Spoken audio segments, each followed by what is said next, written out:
So you guys already have me crying, so this is a good start. All right. So, my name is April. I'm a faithful believer in Jesus Christ. I am here to heal from complex PTSD, which is multiple repeated traumas over an extended period of time. I'm already crying, I'm sorry. Good, take your time. My symptoms have presented themselves as substance abuse, shame, codependence, anxiety, depression, anger, low self-worth, suicidal thoughts and actions, and the list goes on. I was one of those kids you'd look at and think didn't stand a chance. And with all honesty, as you're about to hear, statistically, I shouldn't be standing here. I grew up poor with a physically, mentally, and emotionally abusive alcoholic mother who was also addicted to cocaine and painkillers. My father worked during the day, often overtime, leaving me with my mother, her use, and her string of affairs. When she wasn't occupied by a man, our days consisted of me watching her drink with her friends or getting abused if I wasn't hiding in my room. I would go days without my hair brushed or being showered. I was sent home with lice. So many times other kids called me Lice Girl all of 4th and 5th grade. My mother's family wasn't any help, often favoring other kids with expensive gifts, and one aunt even making hurtful comments about my unattractiveness. I used to pack my bag and run away. Of course, I was only like 8, so running away meant hiding in the apartment building next door where an old lady gave me donuts. But it was the principle, right? Even though at this point we were going to a church on a somewhat regular basis, I was never aware of anyone's attempt to help me or even showing concern with my disheveled state. No one asked me if I was okay. My relationship with God at this time was believing that if he existed, he certainly must not care about me. My parents divorced when I was 10. The court granted my mother custody, and things only got worse. My mother immediately moved us in with her new boyfriend, whom I had never met, and within a couple of years, that relationship also ended due to her drinking and affairs, and I was moved again. This time it was with my mother, her friend, and 3 of her friend's sons. One was my age, 12, and the other 2 much older. My mother was rarely home, and when she was either withdrawing and I was taking care of her, or she was abusing me. My house quickly became the party house because the adults weren't often there. This was when I was introduced to alcohol and marijuana. Within a couple of months, the older boys who were 19 began hooking up with my 12-year-old friends, and I was helping them sell drugs. This went on for a full year until after one night of partying, my mother came home high and violent, abusing me so badly I still have scars. That night she took off and I didn't hear from her for 2 years. Within a couple of weeks, I was moved in with my father, who had become distant and depressed through all of this, and now that I was living with him, his depression had also caused him to become emotionally and mentally abusive. He would often tell me that no one liked me, that everyone used me, and no matter how hard I tried, nothing would be good enough. At 14, I finally gave in to temptation and started using heavier drugs. I became so desperate for others' approval, I allowed people to severely mistreat and use me, fulfilling my father's curses over my life, thinking that if I didn't have something to offer people, they wouldn't like me. Sadly, this also included my body. Around the age of 15, my mother came back into my life and not only began using drugs in front of me when she had visitation, she also supplied me and my friends.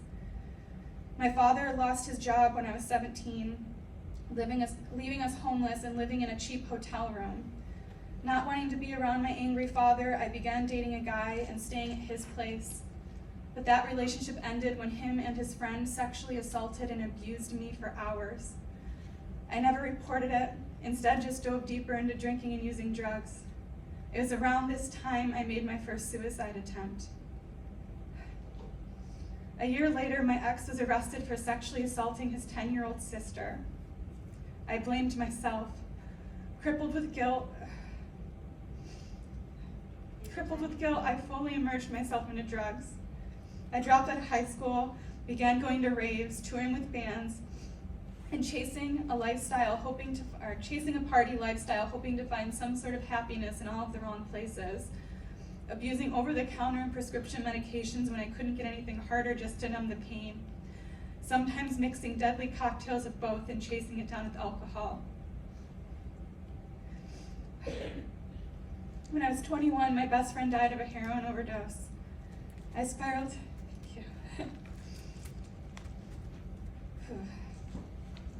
I spiraled even further into my use, and after a miscarriage and another suicide attempt when I was 23, I got sober and remained so for 7 years, but didn't change the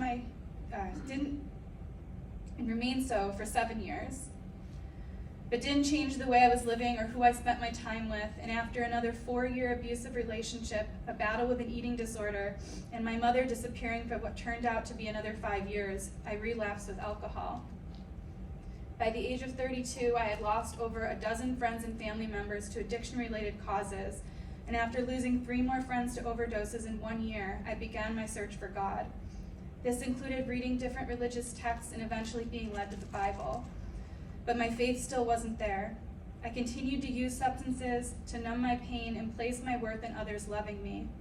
Then after a night of too much drinking, I was sexually taken advantage of. Living in denial about what happened, I allowed myself to fall into a codependent relationship with my abuser, who eventually threatened my life. I fell into such a deep depression I couldn't leave the house. I started having visions of floating under the moon and slowly sinking underwater. It felt peaceful and I knew it was from God, but I thought he was telling me to end my life. Not wanting to be alone with those thoughts, I started going out again, this time using cocaine to fix my depression, until one night I got a bag laced with fentanyl and I could have died. Shortly after this, I made the decision to get fully sober again, and not long after started working at a detox facility. This was life-changing for me. I can't even explain how it feels to watch people in withdrawal pleading with God. I questioned my own faith. How can people who are in worse positions than me have so much of it and I have so little? I started reading the Bible more. Then one night, after a stressful month and being burnt out emotionally, I broke down in my front yard after work. It was the first time I remember having a real conversation with God, asking him things like if he existed or if I should call him God, and with each question I asked, when the answer was yes, a shooting star crossed the sky. Finally, I asked what he wanted me to do, and the vision popped in my head. Again, I thought he was telling me to end my life, but when I laid back crying and stopped fighting the vision, I saw the ending, and I came back up. It hadn't been a vision of suicide, it was a vision of baptism. He was telling me to come home to him. The next day, I started calling churches with all of my questions and was feeling a bit let down at the lack of answers I was receiving, until I spoke with an office attendant who said she wanted me to speak with her husband, the head pastor. She set up a call for us, and I spoke with him for over an hour. He took his time and answered every question openly and honestly, then invited me to attend a Bible study in the service. I instantly fell in love with worship and started studying the Word more, but still questioned my faith and God's love for me. You see, having a family is my biggest dream, and at that point I had been told for years I would likely not be able to have children due to a condition with my ovaries. I didn't understand how I could be given the life I was born into and also denied the life that I desired. After about a year of sobriety with regular habit of church, studying the Word and prayer, I went to the doctor and every test came back normal. I had been healed. I knew in that moment that he loved me. Take delight in the Lord and he will give you your heart's desires, Psalm 37:4. I was baptized by that head pastor a couple of months later. I was on and off in different programs for a couple of years, never feeling as if they did very much for me until the pandemic. Being isolated alone in my house for months brought on cravings I had never experienced, along with complete hopelessness. I created a program for myself to stay busy, which included weekly online Celebrate Recovery meetings, one through a church in Brooklyn. The group leader said something the first day that really stuck with me. Recovery is not about simply staying sober. It is about making the commitment every day to be a healthier person. It's about facing all of our hurts, hang-ups, and bad habits. With the support of my group and intensive trauma processing with my counselor, I was finally properly diagnosed with complex PTSD and able to start identifying the triggers causing my substance and mental health relapses. I prayed for God to remove people in my life who were no longer serving me, who never really did, and to keep adding people who would help me grow. And he did just that. People from my old life began to fall away as I learned to set proper boundaries, began to stick up for myself, and remained sober. And let me tell you, that was almost everyone I thought I was close with. There were nights the loneliness was unbearable, but at the same time, I found myself at peace knowing he was the one in control. Changing people, places, and things is not just a suggestion. It is advice from generations of people who have worked the programs before us and have been successful. Do not be misled. Bad company corrupts good character. 1 Corinthians 15:33. I am now surrounded by people who support me, whose love I do not question, and who respect my boundaries. I can be myself, warts and all. I feel adequate most of the time. That's something I'm still working on. But offering gifts, help, and time is now completely out of love, not out of fear of abandonment or desperation. My codependence gets better every day, and for the first time ever in my life, I have healthy relationships. Also during COVID, I completed my first step study. While working the program, the hardest step for me has been step 4, writing my first inventory. I would encourage everyone to do a step study because it truly saved my life, but also changed my life. However, I wish I had been made aware of the trauma-sensitive version for my first round. With the stress of already being isolated during COVID, I was not prepared when my flashbacks resurfaced. In an attempt to find some sort of grounding, I reached out to the Rape Crisis Center and found that Rochester had completely stopped abuse support groups during COVID, and even now they are limited. There were several times I wanted to give up, but God gave me the strength and had perfectly placed the people I needed to get me through it, many of which are in this room tonight. Part of what was hard for me with step 4 was forgiveness. It's something I struggled with up until pretty recently, and honestly still do. As a victim of abuse and assault, it was difficult to hear I must forgive my abuser, and even being told by some people that God wouldn't forgive me if I didn't.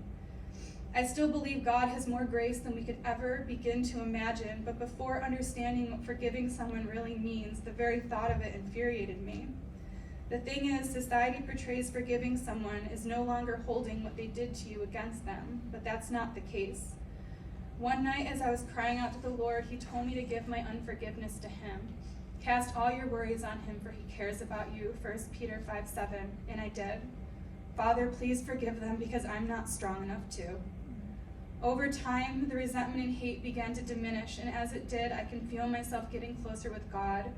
I was able to see my abusers as the broken humans that they are, and have even been able to give some of them grace. God showed me forgiveness is merely letting go of any resentment, hate, or vengeance towards someone or something. It is understanding that God is in control, and it is him who they will need to answer to. I can forgive and still be angry. I can forgive and keep distance and have healthy boundaries. I can forgive and still hold my abusers accountable. Yes. I can forgive and still know that the things that happened to me were not okay. Forgiveness is not reestablishing a relationship or giving my abusers a free pass. It's trusting that God will handle it. Amen. Something that blocked me from the beauty Jesus gave us was hate. And for a long time, that is what I was filled with. Hate was fueling my life, and it's been hard to love and forgive even myself, with so much of it consuming me. I often have to remind myself God didn't want this for me. It was not his plan for me to be hurt and abused, but it was also not his plan for my abusers to be hurt and abused, as so many of them often are. For I know the plans I have for you, declares the Lord. Plans to prosper you, not to harm you. Yes. Plans to give you hope in a future. Jeremiah 29:11. Working the steps with my sponsor and attending regular Celebrate Recovery meetings has allowed me to continue to identify and work on my character defects, continuing my journey to becoming a whole and healthy person. I no longer stay in relationships or environments that are unhealthy for me. I no longer beg people to stay in my life. I have learned that other people's versions of me is not my responsibility to change, even if they are wildly inaccurate or painful. God has continued to give me the strength and the courage to face my traumas head on and take the steps needed to heal my PTSD without substances. This Friday, I'll be celebrating 4 years sober from alcohol.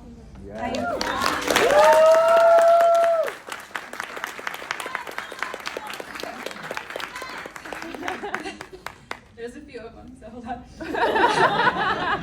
4 years sober from alcohol. I am 4 years, 9 months clean from hard drugs, and in October I celebrated 15 years of not abusing over-the-counter and prescription medications. This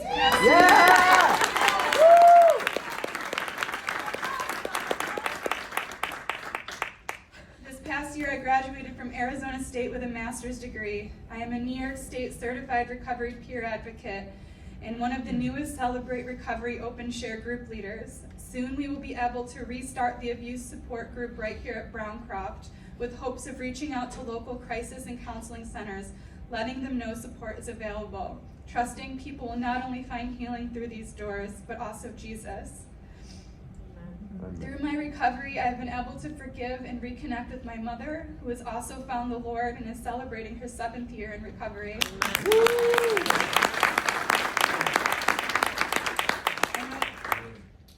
I no longer have thoughts of ending my life, and though it is far from perfect or far from where I desire it to be, I know I am still a work in progress. The difference is that with each generational or personal curse I overcome, there is more hope for my future, which is only possible by the grace of God. Yes, the deeper my connection is with Jesus, the more peace I find in the challenges and places I feel I am lacking in my life, which is why it is so important for Him to be at the center of my recovery and my life. So, it took me a while to figure out what I wanted to say to the newcomers. It actually took recent feelings as if my life fell apart again and thoughts of wanting to relapse to figure it out. After I wrote my first draft, it was the holidays. I couldn't find work. Rejection emails filled my inbox. My bills were piling up. I was afraid of losing my home. There was drama in my now former small group. My heart was broken by someone I never thought would judge me, and the list goes on. Feeling hopeless and disconnected from God would have been an understatement, but I did something that I learned in here. I reached out to church friends and to Celebrate Recovery friends. I reached out and I told them that I wasn't okay. And then I experienced something that I never have before. Every single person I reached out to responded positively. For the next month, my calendar was full. People were calling, texting, taking me out for meals, grocery shopping for me, spending more time with me. Some friends even helped pay bills. And I was connected to people for even further support. It was unexpected, and the support hasn't stopped, and for once in my life, I don't believe it will, which is a weird and new feeling for me. So the message to newcomers is this. I know many of us have past experiences causing us to feel as if we are burdens, that we always have to be okay, that we must put on a happy face to be liked, but we have to remember that emotions are subjective. I'm not saying that what you feel isn't valid. I'm saying that just because we feel it is true doesn't mean that it is. And in the case of being a burden, God promises us that we are not. The work is uncomfortable, and there will be days you feel weak, but you're not. On those days, on the days you want to give up, push through the lies because that's what they are. Reach out, come to one more meeting, tell someone you're not okay, but most importantly, don't give up, because if you let Him, God really will use this for good. Thank you for letting me share.